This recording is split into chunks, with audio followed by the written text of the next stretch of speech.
Greetings, parents. Hello from my kitchen. Of all the places I thought I would be talking to this year, this is not the one that it came to mind first. So um, I just want to start by saying that of all the things that I could possibly say to welcome you to this video, the number one thing is just that this is all new.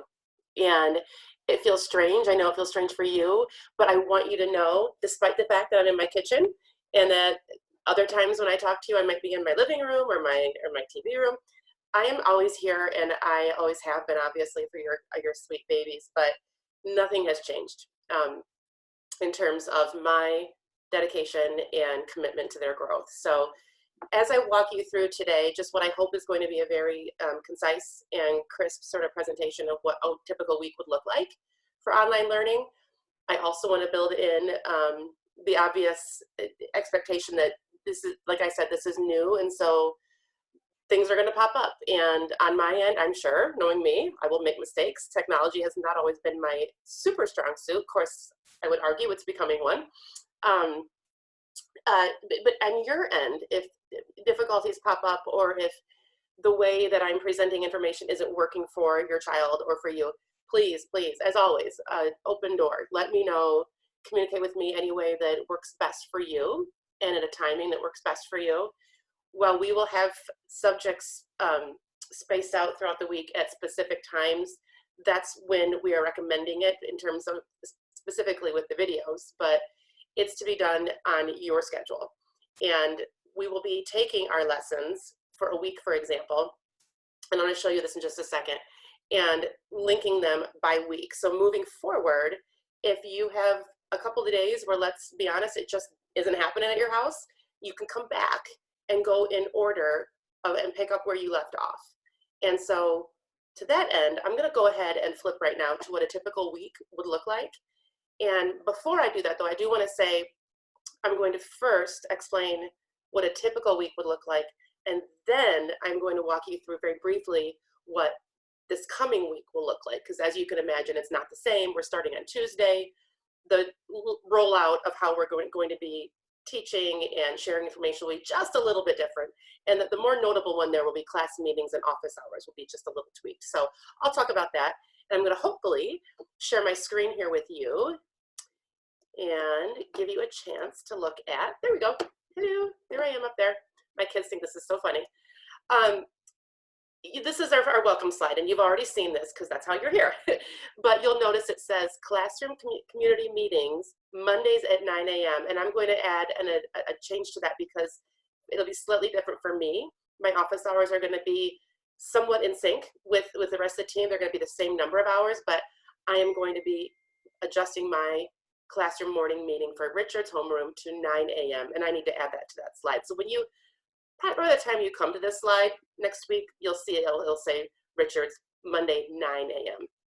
So let's look through here, and it gives you office hours by subject. Wednesday morning starting 4:22. Again, for me, that's going to be a little bit different, and I'm on the fly here realizing I need to switch some of these things here, but that will be updated for you. And then over here, you're going to see, obviously, just other introductory stuff that you have already walked through. That's how you got to here. More importantly, though, however, I want to show you what reading is going to look like, and then you'll see next, it'll go in this same order every week, math, and then writing. Those will be the three main content areas that are going to be taught with video. We will have other content areas taught not with video, but through different forms of instruction online. Again, all of that will be available on this slideshow, though, so you will not be needing to go to other platforms to get any of the content that you need for your child to be learning. It will all be here. It's just that we have, as a district, broken it down by teams with each person taking a subject. So I, yay, get to do writing, which I'm so thrilled about because it's my passion. Miss Jenka gets the privilege of doing reading, which will be so much fun. And then Miss Cumbersford is going to be awesome. She's going to rock it at math. And a good thing to note here is that we have it broken down. As I'm popping through, you can kind of see we all have a general to do over here. On the left, you're seeing watch mini lesson video. Now this, of course, is for writing. Please fill out your, and then it gives you a link to, that's actually a Google form that your child will be brought to as a way of indicating that they have done that work today or that day. And then over here are some charts, resources to be using in that work time that they use. And it just is supplemental. I will be referencing those charts in my video, but it's just a nice way for them when they see me with my handy dandy chart, it'll be kind of like this. When I'm teaching them, then they can go back, because it's not always so easy to see on a video. They can go into the slide and say, oh, okay, that's the chart she was talking about. They can print up a copy for themselves if they want. Let me just pop back here to reading. Again, she references over here what to do. Over here are the actual links. And you will likely assume this, but all of our videos and links will all be hyperlinked and will be a different color than the regular text, which will be an indicator to your child, oh, that's where I get that video, or that's where I get that resource. And again, math being a different type of subject, it'll be a little different, but not a whole lot. You've got over here what to do, over here, what are the resources. Now, you'll notice right now on the left, boy, you could scroll down to several days, but you're going to want to have your child stick with not only 1 week at a time, but 1 day at a time. And we've made sure that every day has a background. I call this the background up here, kind of like a beige, creamish yellow color. Those will stay the same for that day. So you can see down here, oh, that must be the end of, this is for next Tuesday. That's the last thing for my child to do on Tuesday next week. Let's go down here. And there's the exit ticket. And I'll talk about that briefly right now since we're looking at one. You'll see that it's hyperlinked to each of our exit tickets. I'm not going to bother taking you there right now. You're able to do that easily on your own. And they're basically the same. But all it is, it's a very quick, neat and clean way for your child to just write their name down and one thing they learned from today. It can literally be, I learned how to add fractions today. Or it can be, gosh, I got to know my characters and how they compare across text today. Now that, of course, is a much more adult way of saying it, but something like that. Something referencing a skill that was taught that day and what they did with it. There's not going to be grading of this. It's just merely a way for us to get a dipstick in, to check in on the fact that they were there and they learned something. And ultimately, these exit tickets are a huge piece for us for attendance, letting us know that your child was there. Now, you might be wondering, well, gosh, what if, you know, I'll just reference Franny, so as not to call any of your kids out. Let's say Franny was in our class and, oh, she forgot to show up on Tuesday. Well, that likely isn't going to happen. I know that for your kiddos, especially in this first week, but what if that happens? Not a big deal. We look at the end of the week at where kiddos have been and then we submit it. So, and again, it's just an overall thing. There's no grade being attached, just for a way for us to get a sense of who is getting the information, who's interacting with it, and who might need a little extra support, quite frankly. So again, if Franny misses it on Tuesday, she can go in on Wednesday. Let's say she does that. Let's look over here. And she sees writing. Oh, it says continue brainstorming, but what does that even mean? Oh, I've got to go back to the day before where we started brainstorming, because these are all in sequential order. And you'll notice here, she's going to be filling out a brainstorming page.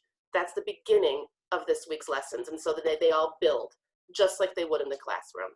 So to that end, as lessons are building, your child can also go back and re-watch a video. In fact, I encourage that, and I'm actually going to go ahead and stop sharing. There. I always encourage the kids to reread, whether it's directions to a math problem or a chapter in a book or a piece of text that they need to reflect on. Rereading is like a superpower for them, and they know this. So re-watching videos, they will not be long like this every time, is a wonderful, wonderful opportunity that they have to deepen understanding of a particular skill. So these videos will all be archived as weeks go forward. You won't see all of the weeks spread out like that on the left. You'll see them kind of chunked up and archived. So you can go back and say, oh, the week of April 14th, I want to go back to that very first lesson. They will have that, excuse me, allergies, I promise. They will have that available always to them. So, okay. A little bit about a typical week. A typical week will be Monday, Wednesday, Friday. You will have, just like you saw, you will have reading, math, and writing. And then on Tuesdays and Thursdays, let me back up. On Monday, Wednesday, Friday, you will have a live, not live, but a video to go along with that lesson. So you will have a video lesson in reading, math, and writing on Monday, Wednesday, Friday. Tuesdays and Thursdays, you will still have, the children will still have reading, math, and science, and writing, but they will be supplemental activities. They will move the instruction forward and continue with that particular strategy, skill, whatever concept they're working on, but it will not be a live video on Tuesdays and Thursdays. Now, to hit some of the other content areas, on Tuesdays, Ms. Cummisford will also be attaching a slide for science. It will not have a live video, but it will be instruction, moving the children forward with concepts taught in science this year, as well as with some type of activity for them to do. On Wednesday, I will be popping in a slide for word study, which children know what this is. This is basically skills around grammar, spelling, all of those skills related to parts of speech, usage, style, format, conventions, all those things. And again, I do want to note here though that I will be integrating that a lot into the writing curriculum as I have all year long. But Wednesdays, there will be a slide where there's something quick and dirty, quick and clean for them to interact with to get some more direct exposure to word study. And then on Thursday, Ms. Janka will be doing a slide for social studies. And again, this will not be a live video, but it'll be a slide with an activity, a piece of instruction moving them forward with what they've been working on this year, and an activity to go with it. So that's how the week will look. Now, the piece that's a little different for each of us, it's basically the same, and you'll get in the rhythm with this, and I am going to fix that first slide so that it reflects that. But we are going to be doing office hours a little bit differently by homeroom. Let me just explain for our homeroom how that will look. Every week, my office hours are going to be from on Mondays and Wednesdays. Mondays and Wednesdays from, I'm just making sure I'm saying this right, from 10 to noon. We have been having a lot of conversations about this lately, so forgive my hesitation here, but it is 10 to noon, and I'm going to update this officially today on that slide so you'll be able to see it. Mondays and Wednesdays are going to be office hours with me, 10 to noon. Now, you've already seen a Google Doc of that I sent out that has sign up. I'm going to get to that in just a second because that's a little different for next week. Moving forward in that first full week where we start on a Monday, office hours, and I'll adjust it in the sheet that comes home, you'll see it. The time frames are going to be spread out just a little longer because the expectation is as we move forward, those time frames are going to require a bit more time with each child or each pair of children because they're going to come with questions on instruction. Next week, you'll notice the time slots are very tiny because it's my kind of expectation slash hope that next week, those interactions are just going to be to say, hey, hi, how are you doing? Have a little bit of a more intimate setting with just 2 friends and me as opposed to the whole class. Just a way to check in and ask any initial questions in regards to the format, but not yet on instruction. So that first full week, office hours are going to open up a little bit, and you'll see when the document comes home, you will see wider time frames. And what I'm expecting to do as we move forward also is just, I'm going to send it home to you in the beginning stages so that you have that alert in your email. But moving forward, my hope is that I can just link to it and then you can go to it so as not to be inundated with emails all the time. But we're all new at this, so I will be sending out reminders in the beginning for lots of things, even for our class meetings, just to let you know that, hey, Zoom is up. It's going to be up at this time. Come find us. But that moving forward, we won't be inundating you with emails all of the time because I know, trust me, I have 3 kids in this house that all go to school here. It's a lot. So again, a typical week will have Mondays and Wednesdays, office hours from 10 to noon. Now, class meetings, as you notice for Ms. Cummisford and Ms. Janka, are Monday mornings at 10 a.m. Mine are also Monday morning. They're just going to be a little earlier. Sorry, parents, 9 a.m.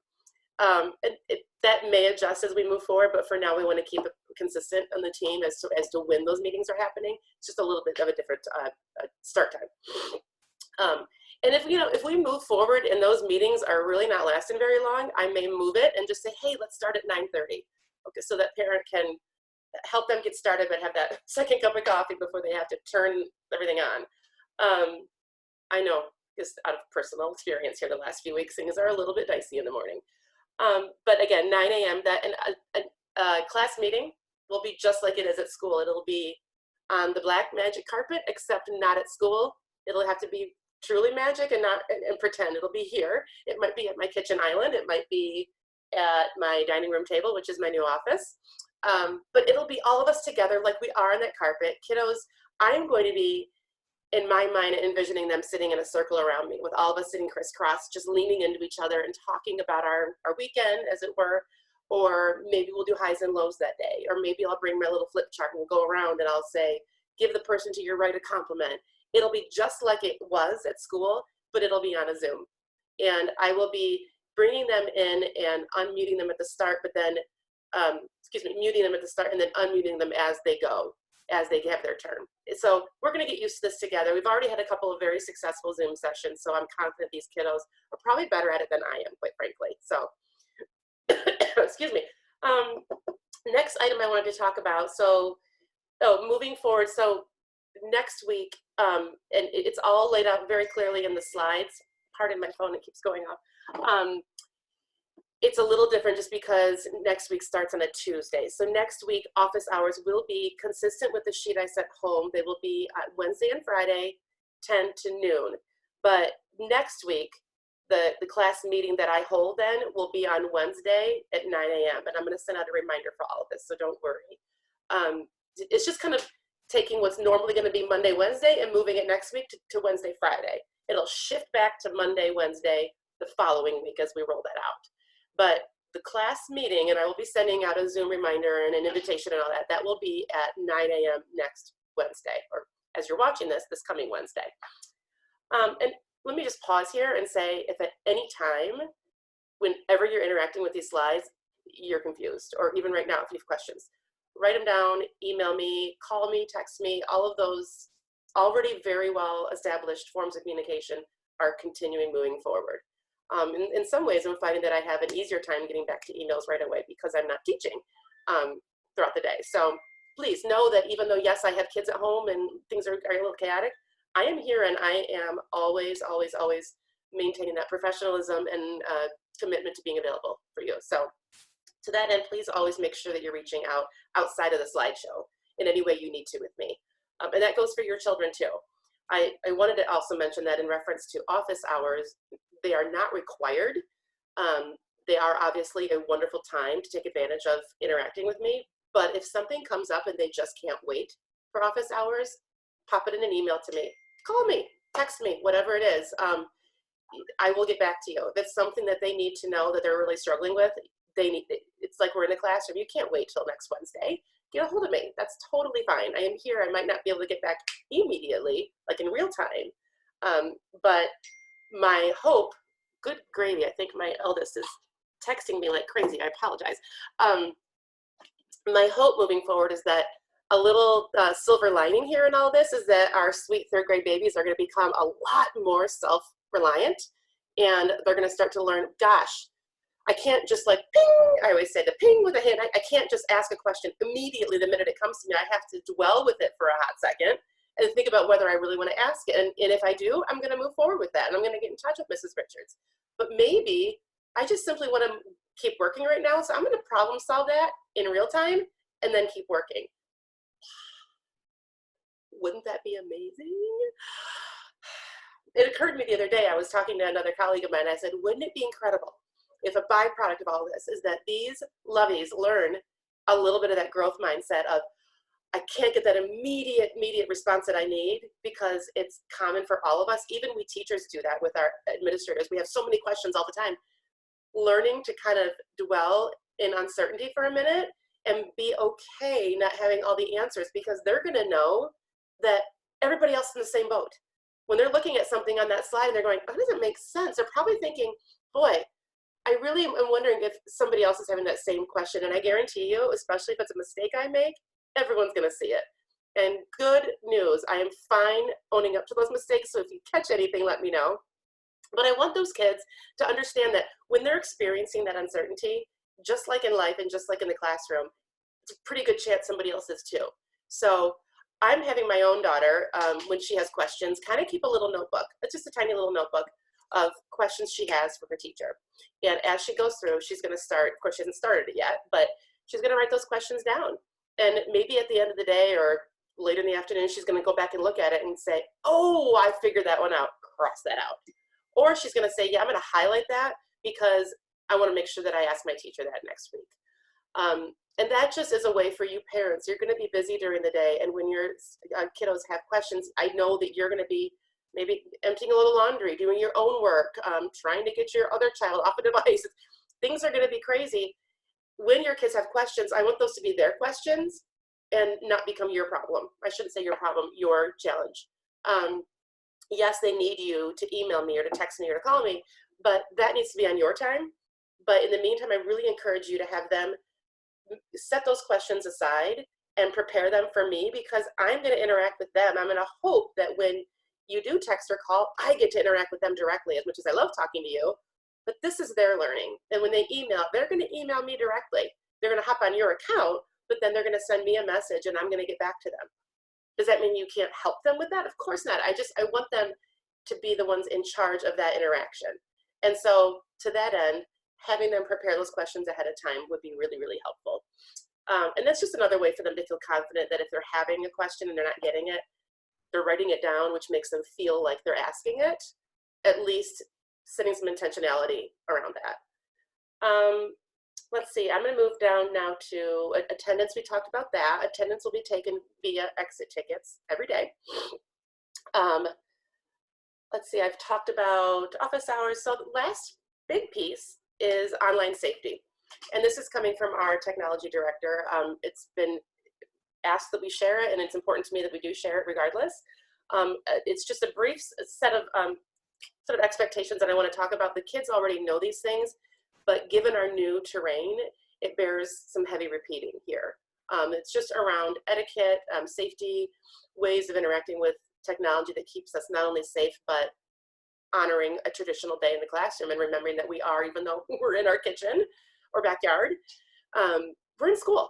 And so when kids are interacting with each other on FaceTime or Zoom away from school, that's a whole different type of interaction. When it's school, it's going to be like we're in the classroom. And they'll start to pick up on that right away, because they're going to notice that I'm still going to be saying things like, no, thank you, or eyes up here, or I'm going to be interacting with them and sort of managing, as we call it, the same way I always do. So they'll feel that in the beginning and start to get used to it. But to lay out some ground rules here before we start, I think is important. The number one thing is that students will remain focused, or not the number one thing, but the first thing listed. Students will remain focused on learning during online sessions. So I recommend that your child, when they're opening up a time to interact with the lesson, that they don't have iPads nearby, or that they're not in front of the TV, or that they're not also playing with their pet. I mean, that is really ultimately going to be up to them and up to you how you format that, but it would be my recommendation that when it's time to open up the computer and be working, that's what they're doing. Students will follow their teacher's guidelines for a given lesson. I will be, as I always have been, very clear about what the expectations are in a given lesson. And when a lesson is wrapping up, I will be very specific about what the next step is. So for example, in Writer's Workshop, and in Readers also how I used to do it, but I will say at the end of a lesson, writers, off you go. And I will have already told them, here's the link, you're gonna see a link to go do this, or you're gonna see a different link to go do that. But writers, off you go. And the good news about, if there is any good news in the timing of all of this change, is that we are in April right now, and these sweet little nuggets know what it means when Mrs. Richards says, off you go. This is not October. They know off you go means skedaddle. You know what to do. It's your turn to go do it now. And so the little line of cherubs that forms to ask me questions when that happens isn't going to be happening now. They're going to be going off and doing the work. It's going to be so magical. But I, again, will be very clear about what the expectations are. Hopefully, it's my intent that they will never be left going, what next? And if that does happen, they need to let me know. Students will ask questions when help is needed. I think we've talked about that a lot. Methods for doing that: asking questions on a piece of paper, knowing that even though I'm not right there, I will get back to them and help attend to that question they're having. And using the think the THINK acronym, it's a word, but it's an acronym that we use when we talk about online safety, which means think, which is it true? This makes me think about what we might put on a writing piece that we're editing with each other or sharing with each other, or anything we're putting out into the online world for me to see or peers to see. Is it true? Or is it something that we're just making up to get attention? For example, I have had it already happen a couple of times, and we're beginning, but in Read Aloud or in a class Zoom meeting where kiddos have found that comment feature really, or that chat feature, and are just writing a bunch of random letters and gobbledygook, I call it. And so I get it, that's fun, but we're gonna be asking them to save that for when they're doing their Zooms or their FaceTimes with their friends outside of class time, because we need to make sure that we're keeping everything focused on what the instruction's about. Is it helpful? That goes right in hand with that. Is what you're writing, putting out there, or what you're sharing verbally, is it helpful? Is it helping move things forward? Is it helping you move forward? Or is it helping your neighbor, not your neighbor in this case, but your classmate?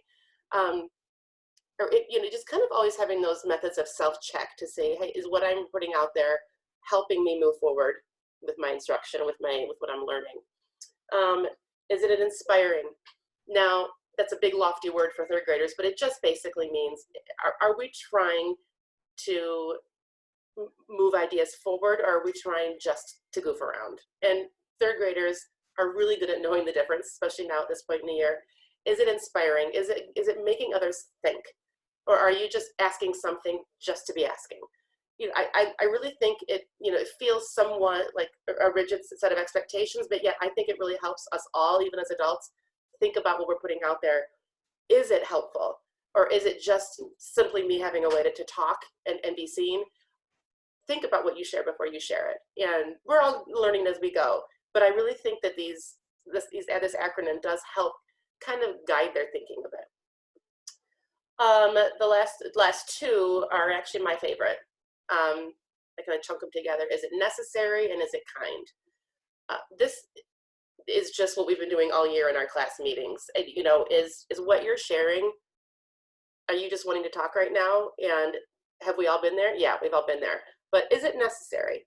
Is it important, right? Is what I'm sharing right now, or what I'm writing in a document and sending out, is it necessary? And if it is, absolutely. And if it is in your heart, it's important to share, then share it. And however it comes out, it's going to be fine, because it's going to be real and honest. But if it's just an attention seeking, if it's on a Zoom where we're doing a read aloud and you're making animal noises, not necessary.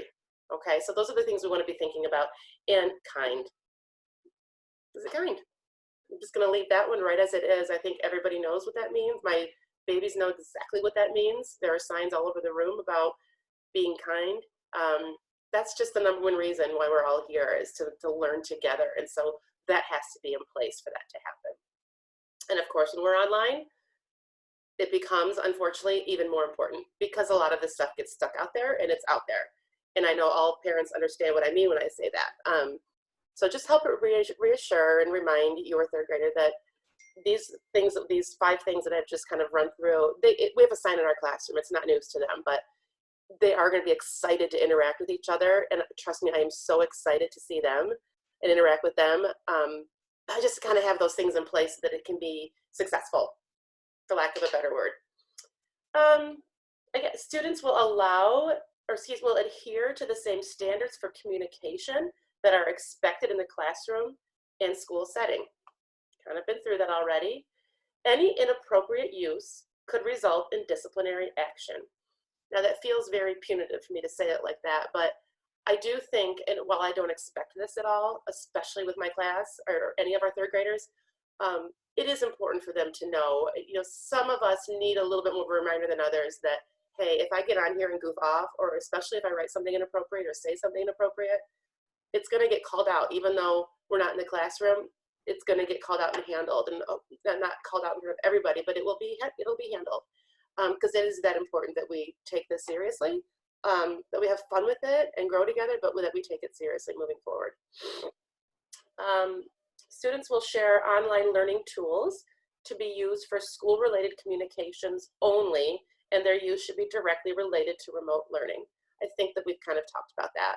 That means, a great example, I'm conferring with some writers in a Zoom for office hours, and they get in and they want to start talking about what their puppy just did, or they want to start talking about plans they're making to go get on a game later.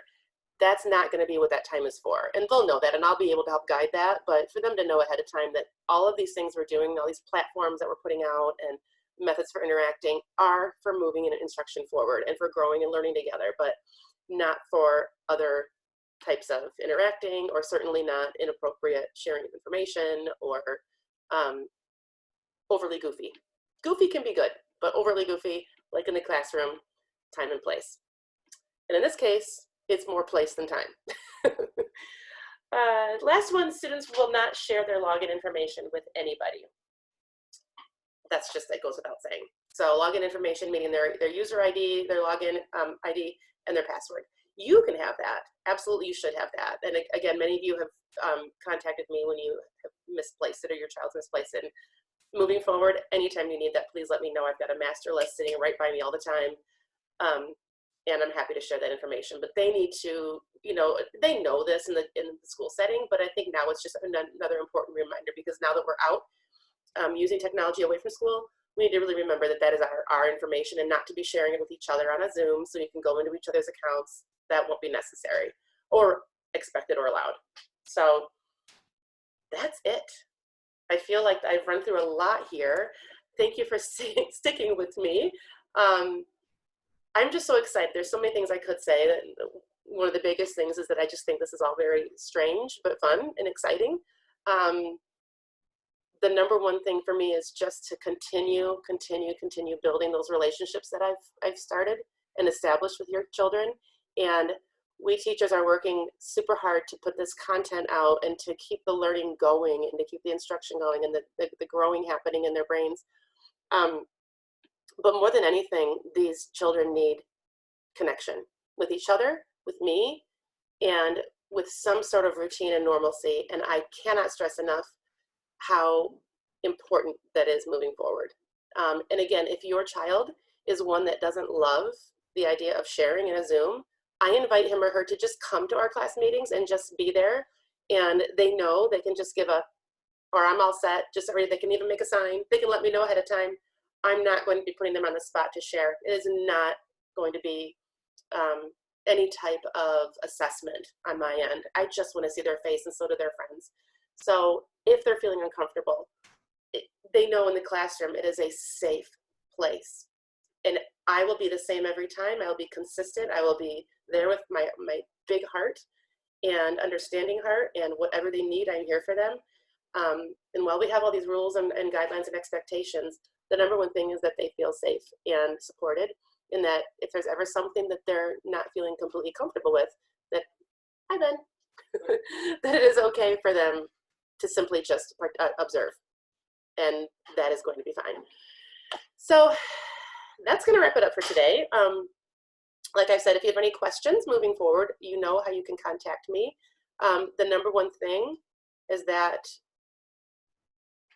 your children know that I am still here, and that I care very much about their hearts and minds, and that hasn't changed at all. And we're going to get through this together. And I love them all. And thank you for listening and putting up with all the various galore in my house. We'll talk to you really soon. Thanks.